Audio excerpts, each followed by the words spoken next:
Hey, Sean, tell us about your new cornerback, Roger McCreary.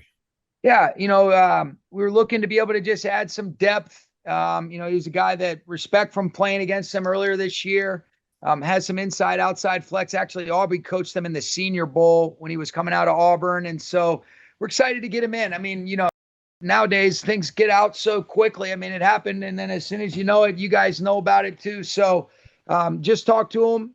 He'll get packed and we'll get him out here, and then we'll see what it looks like to be able to get him going for this week. But excited to be able to add him. Respect his game from going against him. I've heard great things about the human being from people that have been around him. Aubrey enjoyed coaching him at the Senior Bowl, and he'll be able to add some depth to our group, and we're excited about it. Is that an area where you did want to add some depth? I know we talked about it a couple of times in the past, and you'd said maybe yes, maybe no. Is that an area where you Yeah, felt like well, you I needed? think a lot of it has to do with too. You lose Ahkello. He'll be back at some point. Darious Williams got banged up a little bit. We'll see what his status looks like for this week. And so it was a part of it was, more a result of just some of the current circumstances of our back end and our corner position in, particular. Thanks, Sean. You got it. Adam. Yeah, Sean, you kind of touched on it. It seems like it's pretty early in the process, but he's played a lot of slot in Tennessee this year. Do you expect him to stick with that role, or do you like him for that versatility? I like him for his versatility. Quentin Lake does a great job playing so many different things, but there's not a whole lot of depth behind him. So Roger comes in. I think what we want to be able to do, Adam, is we had a like for the football player in terms of his body of work, even going back to when he was coming out of Auburn. He's obviously, played the slot exclusively for the Titans this year. He has played a little bit of outside corner, but it was more just the competitor, what he was about, and the Titans were great to be able to work with. And it just so happened that based on some of the things that are going on with us, felt like it was a smart move. And then once we get him in here, we'll get a feel for the best way to take advantage of his skill set and where that fits. But he could go, he could play inside or outside, but feel really good about obviously what Quentin Lake does and the many hats that he wears for us. But being able to add some depth in that room was the key to be able to get Roger in here. And do you expect Puka to practice on Wednesday? And what feedback did you get from Reggie in terms of his rehab during the bye? Yeah, it was good. We expect him to be ready to go. Expect him to be able to practice. He'll do some stuff. We'll get a little bonus Monday, but it'll be more of kind of just focus on fundamentals, kind of flushes for the guys. Hopefully they were able to get away, relax a little bit. And now we're, chomping at the bit to be better than we were the first half of the season. So do expect him to be back on Wednesday, and expect him to play this week unless there's setbacks. And same questions for Rob? Same thing with Rob. Okay, great. You Thank got you. it. Stu.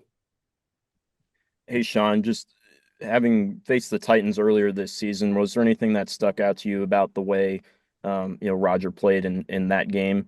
And what, if any, bearing did that have on your opinion and your evaluation of him? Yeah, it was positive. I think just the competitiveness, I think what Denard asked of that slot position and that system in general, activated as a blitzer inside on some of the run fits, the lateral movement and the short space quickness to be able to, guard guys on a two-way go. They'll play some, vision zone, and they play some matchup stuff where he's in man or he's sticky based on, some of the principles that they play, and all of that you could see he could do at a high level. But I just respected and I liked the competitor. I saw a competitive player on tape.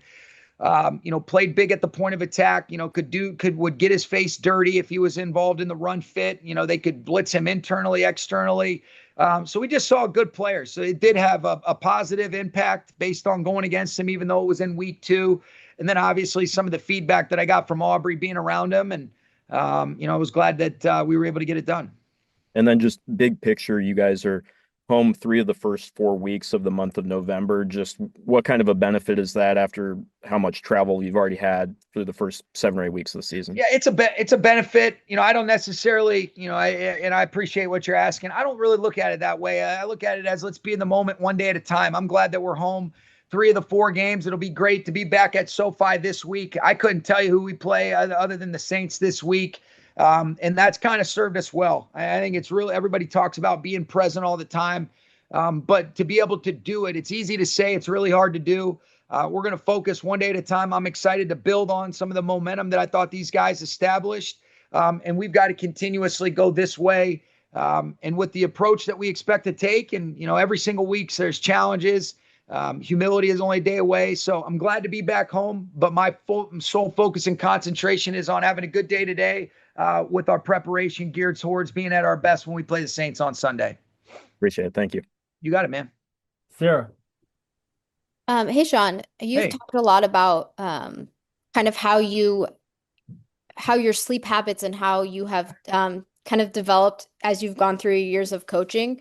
Curious now, what does like your morning routine or how you prepare during the season? Like, how has that changed since the beginning of your career? Ooh, wow. I don't know if we have enough time. Here's what I would say. I've really, really grown to appreciate how dumb I was early on, thinking it was cool to work as many hours as you used to work. There's a good saying, you want to work smart and hard, not stupid. And so what I would say is there's a premium on sleep. I'm trying to get 8 hours of sleep 2 nights out on Friday and Saturday always, and I try to get 7 hours of sleep every single night.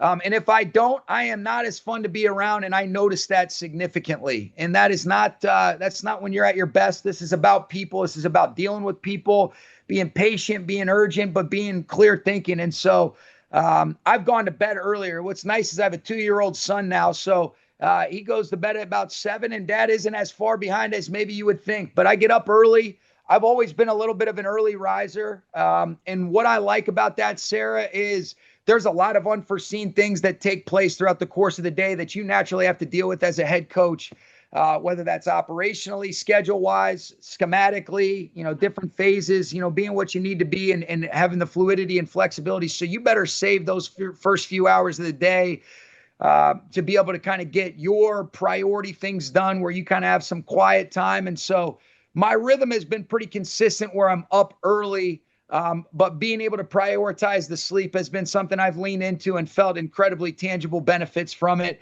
And then I notice when I don't, how significantly different that is as well. Do you have any non-negotiables in your morning routine? I would say if my door's closed, leave me the hell alone. Thank you. You're welcome. Why? Hey, Sean. You said Darious got a little banged up. So what happened there? And do you have a status for this week? I couldn't hear you. Who'd you ask about? Darious. Yeah. So Darious, so D Will, he got banged up with his shoulder. It was kind of just a weird freak deal that, got it towards the latter part of the game when they were throwing it a bunch. It's something that, it's really like it's almost like a strain in his shoulder and in his lat.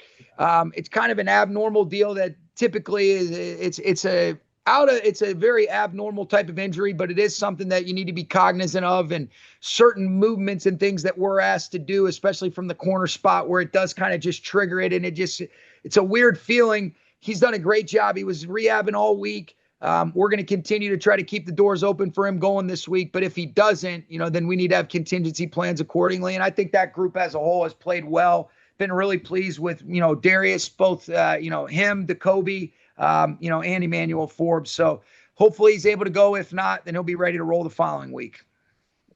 And he's, like you said, kind of made some big plays over the last few weeks, especially. What have you seen from him that's really allowed him to kind of like elevate his ball production? I just think his approach, I think, Aubrey does such a good job with the play ops and Coach Beak. And I think just being able to play, we'd say it all the time. Repetition's the mother of learning. I've seen an intentional approach to practice. I think he's really doing a great job with his prep where he's able to anticipate, not guess some of the things that he's seen. I think he's playing really clean technically. And he played tough, and I think he's gotten, he almost got a couple interceptions, but he's gotten his hands on the ball. He's made breakups. I think really when you look at Baltimore and Jacksonville, I thought he strung together 2 really good weeks where he was very active and around the football and making positive impact plays for the Rams defense. And that's the D Will that we know we're accustomed to. And that's the guy that we expect to see the rest of the way. Thank you. You got it, man. Nate. Hey, Sean, I was just curious if you have any update on Ahkello Witherspoon, just kind of how he's rehabbing. And I know at the time of the injury, I think you'd mentioned maybe a 12-week injury was sort of the window. Is that still kind of how it looks? Yeah, I think that's probably fair. I think what Reggie Scott would say and what Ahkello would say would be a little bit different, but that's a good thing. Reggie's got a job to, under promise and over deliver, and Ahkello's going to want to be back out there a lot sooner. So it is probably similar. He's doing great. It was great to be able to have him and really the rest of our guys for the most part on that trip with us. Ahkello's out there doing some individual stuff with Aubrey in a controlled setting. He's in there with Reggie and his group. He stays involved in the meetings. And so we're going to get him back at some point. It's probably still a little bit premature and a handful of weeks away for us to even start talking about that. But I know Ahkello's excited for his return, and we'll be excited to be able to add him back into the mix. But I think that timetable that I gave you, Nate, is probably a pretty safe one to stay with until I, get a little bit more clarity in the next couple weeks for you. And like that under promise, over deliver, huh, Artis? I saw you smiling there. Sorry, Nate, go ahead. Yeah, it's all good. And just when you talk about Roger McCreary's versatility, if you're able to get Ahkello back and put him on the outside, do you feel like that just kind of adds to the value of a guy like McCreary where, you could move him around if you get some guys back? Yeah, I think that's what it's about. Being able to, I think, first of all, let's get him in the building. Let's see, what he's about, where he best fits. What we did like about him was the inside, the outside flex, the competitiveness. I think he'll be able to add some stuff to our overall teams relative to maybe some perimeter play stuff along those lines. But want to get him into the building. Ahkello's obviously played outside corner, done a great job for us. We're very familiar with him. I'm excited about adding Roger to the mix, but until we get around him and get a feel for best ways to be able to, implement him, it's hard for me to say on anything too specific. We'll wrap up with you, Eric.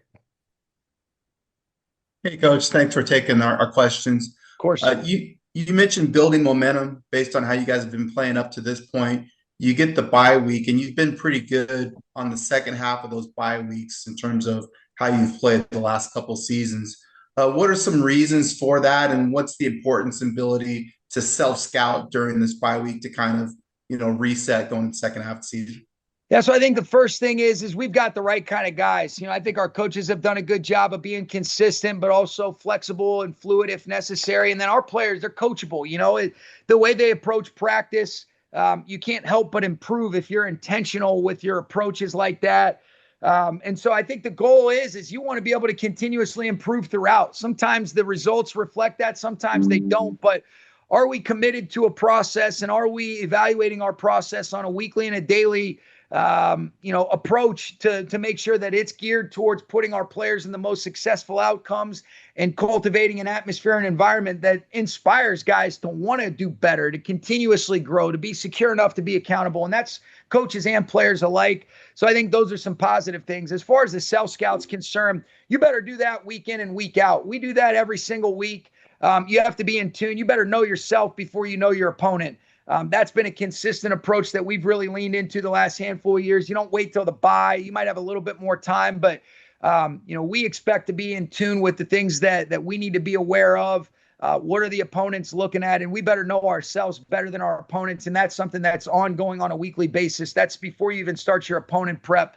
As part of our, daily rhythm, if you will. But the bye does offer an opportunity to kind of take a step back and look at it through a clearer lens. But that's ongoing and continuous, not exclusive to the bye.